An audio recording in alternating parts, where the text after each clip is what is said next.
In the sprawling city of Los Santos, corruption ran deep within the police force. Eddie Pulaski and Frank Tenpenny, two cunning and ruthless cops, were at the heart of it all. They were members of the Crash Unit, a special division tasked with combating gangs and drugs. However, their true intentions were far from noble. Unlike Pulaski and Tenpenny, there was one cop who remained untainted by their corruption. Jimmy Hernandez, a good-hearted officer, had joined the force with the intention of making a difference. He despised the actions of his colleagues and longed to expose their true nature.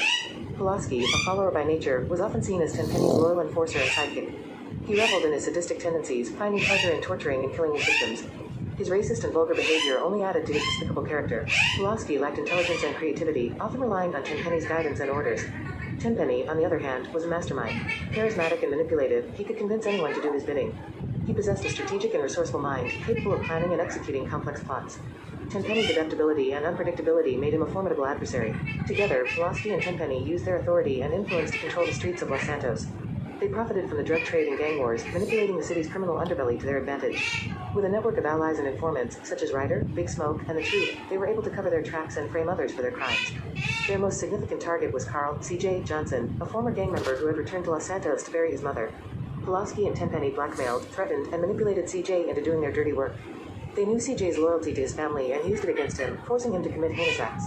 As C.J. delved deeper into the criminal underworld, he discovered the true extent of Pulaski and Tenpenny's corruption. Determined to bring them down, C.J. formed alliances with other like-minded individuals, including Jimmy Hernandez. Together, they worked tirelessly to gather evidence and expose the truth. But Pulaski and Tenpenny were always one step ahead. Their intelligence and cunning allowed them to evade capture time and time again. They manipulated the system, using their positions to protect themselves from the consequences of their actions. As the city of Los Santos descended into chaos, C.J. and his allies refused to give up. They fought against the odds, determined to bring justice to a city plagued by corruption. With each passing day, the tension between C.J. and his enemies grew, leading to a final, explosive confrontation. In the end, Pulaski's cowardice got the better of him. When faced with the consequences of his actions, he attempted to escape, leaving Tenpenny to face C.J. alone. But Tenpenny, ever the leader, stood his ground. He fought with every ounce of his being, refusing to go down without a fight. In a climactic battle, C.J. finally defeated Tenpenny, bringing an end to their reign of terror. The city of Los Santos could finally breathe a sigh of relief, knowing that justice had prevailed. But the scars of Pulaski and Tenpenny's corruption would forever remain. The city would have to rebuild, both physically and emotionally, as it grappled with the aftermath of their actions. And C.J., forever changed by his experiences, would continue to fight for a better future, ensuring that the darkness of corruption would never again consume his beloved Los Santos. In the gritty streets of Los Santos, corruption ran rampant. The city was a playground for the wicked, and at the heart of it all were two corrupted cops, Eddie Pulaski and Frank Tenpenny. They were members of the Crash Unit, a special division tasked with combating gangs and drugs. But instead of upholding the law, they used their positions to control the streets and profit from the chaos they created. Unlike Pulaski and Tenpenny, there was one cop who still believed in justice. Jimmy Hernandez was a good cop, determined to make a difference in a city that seemed beyond saving. He despised the actions of his fellow officers and their abuse of power. But he knew that taking them down would be no easy task. C.J., a former gang member turned vigilante, found himself caught in the web of Pulaski and Tenpenny's corruption. They blackmailed, threatened, and manipulated him into doing their dirty work. C.J. had no choice but to comply, fearing for the safety of his loved ones. Pulaski and Tenpenny were cunning, ruthless, and ambitious, using their authority and influence to control the drug trade and gang wars. The two corrupt cops had a network of allies and informants, including Ryder, Big Smoke, and the Truth. These individuals helped them carry out their schemes, ensuring their tracks were covered and others were framed for their crimes.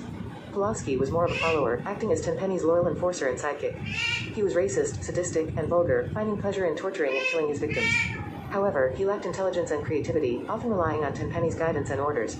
Tenpenny, on the other hand, was a leader and mastermind. He possessed a persuasive and charismatic nature, able to convince anyone to do his bidding.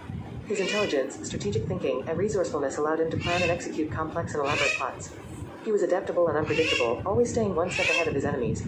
Tenpenny could handle any situation or challenge thrown his way, making him a formidable opponent.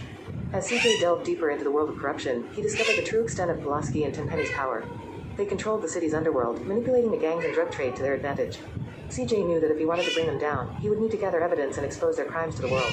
With the help of Hernandez, C.J. began to unravel the web of corruption. They worked tirelessly, gathering information and building a case against Pulaski and Tenpenny.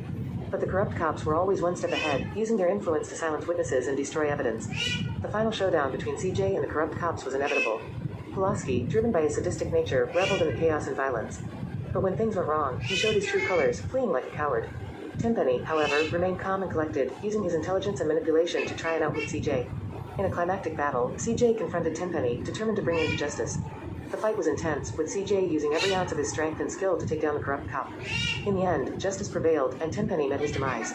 With Tenpenny gone, Pulaski's fate was sealed. He was captured and faced the consequences of his actions. The city of Los Santos breathed a sigh of relief, knowing that justice had been served. But the scars of corruption remained, reminding everyone of the darkness that had once consumed the city.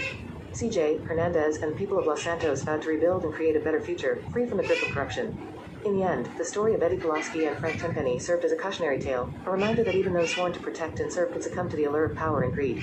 And as the city moved forward, it was a constant reminder to never forget the lessons learned from the reign of corruption. Lance Vance grew up in the harsh streets of Vice City, surrounded by poverty and addiction.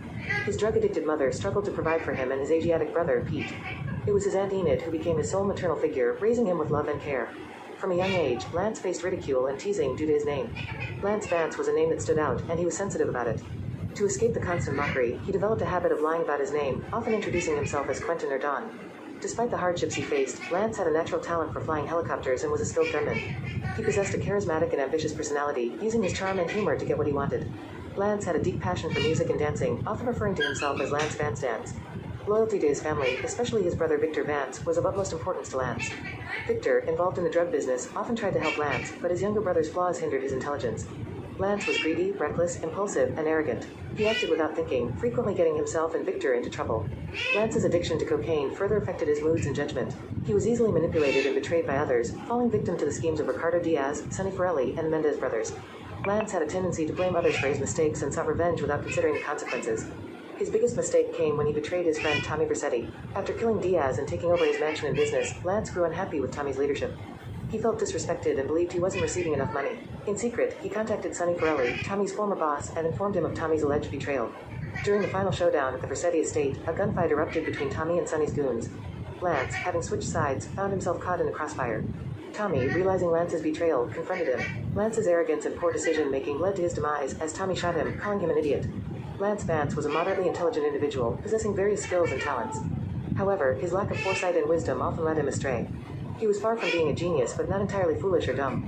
Lance's story serves as a cautionary tale, reminding us of the consequences of greed, impulsiveness, and betrayal in a world filled with danger and deceit.